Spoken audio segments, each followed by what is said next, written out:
Welcome to the Heart of Music. My name is Aid the Alchemist, and in today's, first and foremost, before we get into anything, happy Black History Month. Today is the last day. Every month is Black History Month. And in honor of Black History Month, I do want to honor my ancestors, those who came before me, and those who are walking with us, and educate you all on how Black people have really birthed the music culture in America.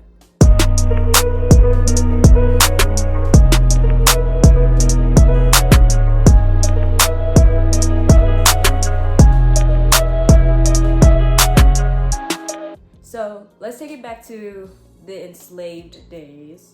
There were two categories: spiritual songs, which enslaved individuals would sing to encourage one another, to encourage themselves. And then the next category is work music. And that is songs that were sang while working in the fields and, doing the hard labor, of slavery. That's not sugar-coated. Spiritual songs and work songs were also used as communication for escaping. So wade in the water, that was used to let people know, hey, you can use the rivers and waters to escape. And also the song, This Little Light of Mine, I'm gonna let it shine. That song was also used to communicate that the Big Dipper, which pointed to the North Star, that's what told, that was the direction that enslaved people would use to go north to escape. So the fact that these messages were used to communicate and during a time of survival, which is very necessary for us to keep ourselves existing and empowered, we have spiritual and work songs. So with these two categories, I'm going to take it from these two categories and bring it to present day. Slavery, we're going to get into the civil rights movement. So during the civil rights movement, that's when gospel became a big thing, because from the spiritual songs birthed gospel, because this is strengthening our souls with God during a very harsh time for our flesh, and we're being judged for the color of our flesh, and we're being abused and tortured and tormented. So yes, you would need some type of higher power to come manifest, and that's how powerful music is. During the civil rights movement, I actually read a story about a woman named Jamila Jones, and she was a teen, and she traveled to a school to learn about how to peacefully, be an activist.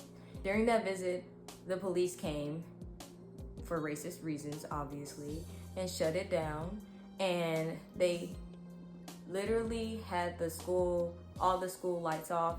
It was very dark, and so Jamila Jones started singing We Shall Overcome, and she also added to it, and We Are Not Afraid. So while she's singing, more and more people began to join, and one white police officer started shakingly asking her, hey, if you're gonna sing, can you not sing so loud? And that shocked her, because she's like, here this white man is with weapons, and he's afraid of our voices. And that's when she realized the power of music, and that is just so powerful, because not only literally was she singing into the darkness, but also figuratively, right? In the midst of darkness, she let her little light shine, and because she let it shine, it ignited others to where it brightened the darkness and brought fear to the darkness. And that's how powerful music is.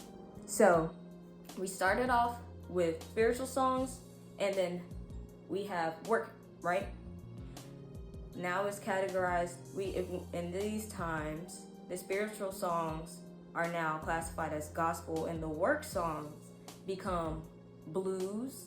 So blues was birthed from Black people in the South singing about the hardships of living in America and the after effects of slavery.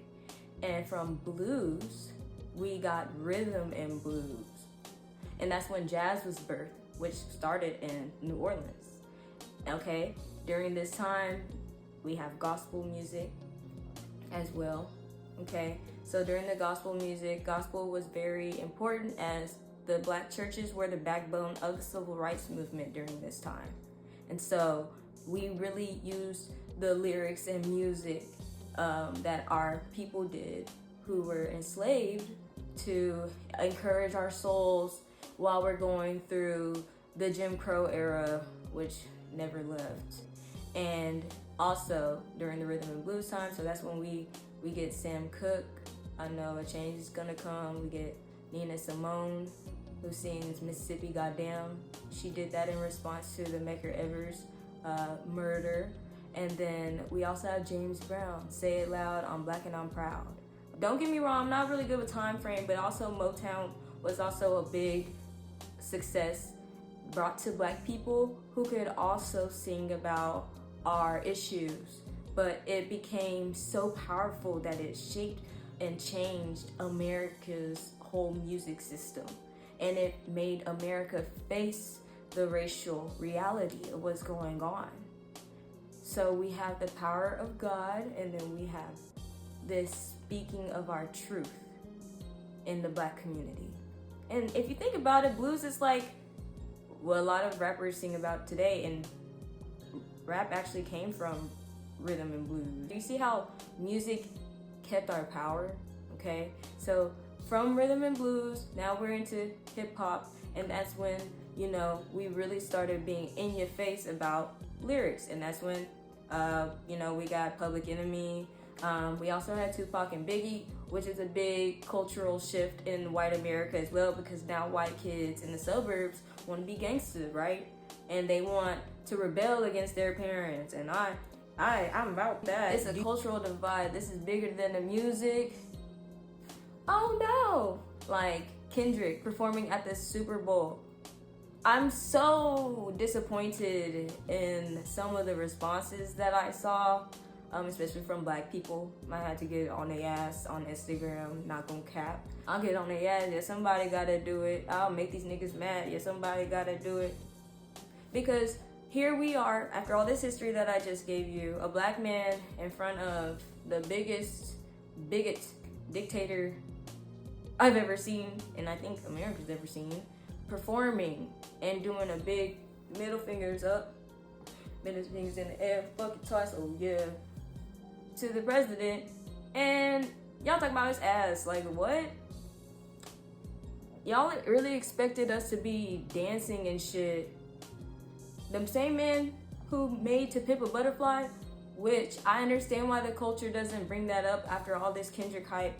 No one brings up To Pimp a Butterfly like that except his true fans, because the culture turned their listening ear off, because that's when Kendrick used his platform to do messages. So it's funny because the 40 Acres and a Mule, he been talking everything that we have seen about Kendrick.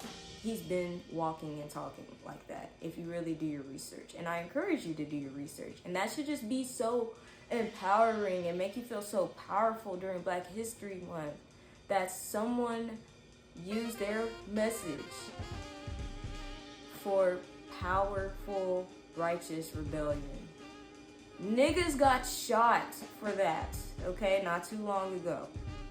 And he's all right. Like, we have a lot more advantages than ever to stand up, okay? Like, I literally can go home safe and know that the KKK is not gonna have a burning cross outside my window or a bomb thrown into my house or shot on the driveway, in the driveway, you know? I know these things, that I can be who I am as a Black woman, and I'm not going to get killed for it. And I think it's a privilege. That's not always everyone's truth though. But that is the truth of the matter, is a lot of us are a lot more empowered than we think, and we cannot allow what is going on to disempower us. And that's why I made this video, because music is just so powerful. It's such a portal, it's such a force, and it's a guardian angel, and it has done so much for my people. So I just wanted to say thank you. Thank you to my ancestors. And it would be a shame if I were to sit up here and not walk in power as well. One last thing before we go. If y'all have been looking at my skin and being like, ooh, Avery, it's glowing, what are you doing? Numera Skin. This is the vitamin C facial cleanser. Yeah, and it brightens, and it's anti-acne and oil control. And then this is the moisturizer, and it's been doing wonders on my skin, and I very much so recommend it. Very much so. So check them out. Anyway, thanks for listening to The Art of Music. My name is Ava the Alchemist. Don't forget to like and subscribe if you like the video, if you like the message, share it, and I'll see you all next time. Be safe, fight the power, and say it with me, say it loud. I'm black and I'm proud.